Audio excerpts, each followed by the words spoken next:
Je réponds à la question de Jean-David qui pense que tous vos impôts vous aident à avoir un meilleur système, une meilleure sécurité, une meilleure éducation, de meilleures routes, etc., etc. Si vous ne le savez pas, tous les services publics sont payés de la même manière, avec une dette. La France est un pays qui dépense beaucoup plus que ce qu'il gagne.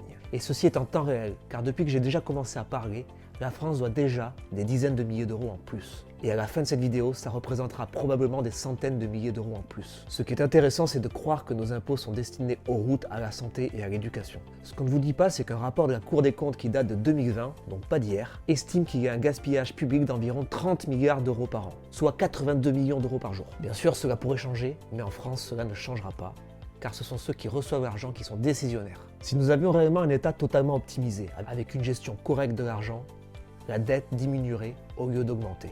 Et avec vos impôts, vous paieriez pour les services que vous recevez. Malheureusement, avec vos impôts, vous payez des gens qui vous volent, et ces gens facturent ensuite vos enfants et vos petits-enfants qui, eux, ne paieront jamais cette dette. C'est ce qu'on appelle une dette perpétuelle, et c'est insoutenable. Et bien sûr, ça explosera. Je ne sais pas quand, mais ce qui est important, c'est que vous le compreniez. Ce qui vous donne la capacité de prendre des mesures et d'agir. Votre argent est à vous, pour vous et votre famille. Ce n'est pas pour que les politiques pour lesquels vous votez aillent manger du caviar et prendre des jets privés en vous disant de faire attention à votre consommation énergétique.